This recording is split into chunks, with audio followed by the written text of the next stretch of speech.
तो हम पहुंच चुके हैं x और y की वैल्यू तक। x और y की वैल्यू दोनों की वैल्यू आई है √2r, जिससे ये तो साबित हो चुका है कि वो रेक्टेंगल जो है वो एक स्क्वायर है, पर हमें मैक्सिमम एरिया बताना है।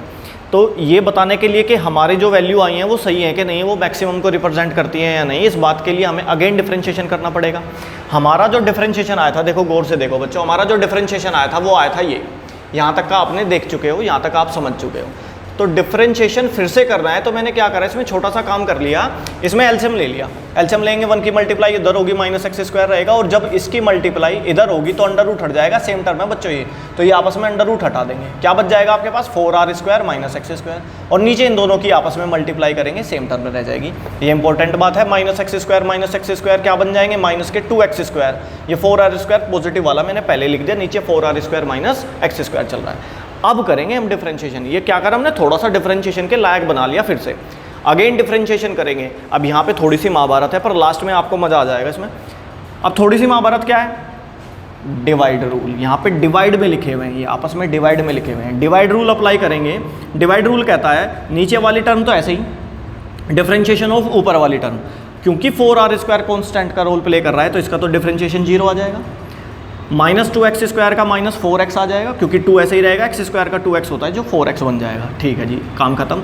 फिर माइनस का साइन लगाना होता है, ऊपर वाली टर्म ऐसे ही, अब नीचे वाले का डिफरेंशिएशन करेंगे।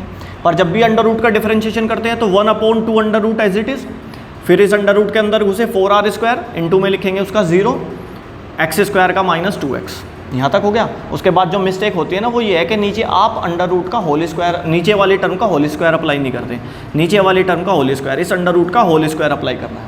ठीक है जी, यहाँ तक समझ में आ गया।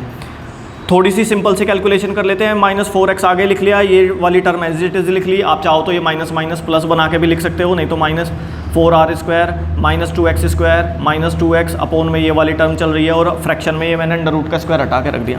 ये इतनी टेंशन वाली बात नहीं, इसमें हमने कुछ भी नहीं करा। अगेन डिफरेंशिएशन करने के बाद किया क्या जाता है, देखो अगेन डिफरेंशिएशन क्या किस चीज़ को रिप्रेजेंट करता है, आपका साइन प्लस आएगा माइनस आएगा, मिनिमम या मैक्सिमम रिप्रेजेंट कर देता है वो।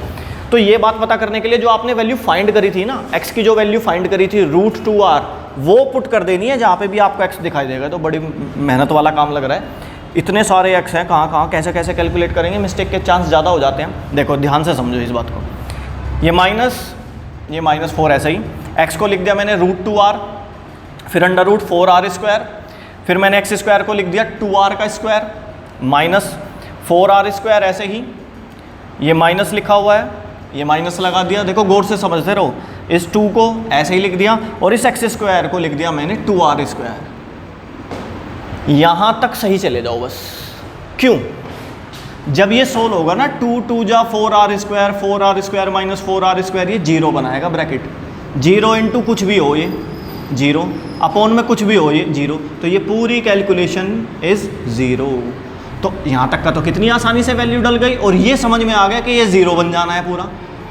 नीचे देखो, नीचे 4r² x² की वैल्यू डालनी थी 2r², ये पुट कर दी। ठीक है जी, अब मुझे पता है 0 हो जाएगा अगले स्टेप में, चाहे मैं इसको लिखूँ ही ना, क्योंकि ये वाली कैलकुलेशन बच्चों 0 बन रही है, ये 0 है। आप चाहो तो -0 करके दिखा देना, नहीं तो कोई दिक्कत नहीं है। अब इसको थोड़ा सा सोल्व कर लिया, -4 √2r, और ये आपस में कैलकुलेट होंगे, 4r² में से 2r² जाएगा तो 2r² बचेगा, जिसका मतलब होता है √2r। यहाँ तक की वैल्यू ही निकालनी है, ये 0 हो जाना है, नीचे बच जाएगा आपके पास 2r²। अब ध्यान से देखो, √2 कितना हो गया, 2 2 2 जा 4 माइनस के 8 बन गया, r², नीचे से कैलकुलेट करेंगे, r² गया 2 से गया -4। हमें सिर्फ इस माइनस से मतलब है, और नेगेटिव शो मैक्सिमम वैल्यू। यही आपको प्रूफ करना था कि अगर उस रेक्टेंगल का एरिया मैक्सिमम है तो वो रेक्टेंगल एक स्क्वायर है। स्क्वायर हम प्रूफ कर चुके हैं लेंथ और ब्रेथ इक्वल दिखा के, और हमने ये डबल डेरिवेटिव करके नेगेटिव शो कर दिया। नेगेटिव का मतलब वो मैक्सिमम एरिया रखता है। आई थिंक बच्चों आपको ये समझ में आया होगा। क्वेश्चन बहुत इंपॉर्टेंट है।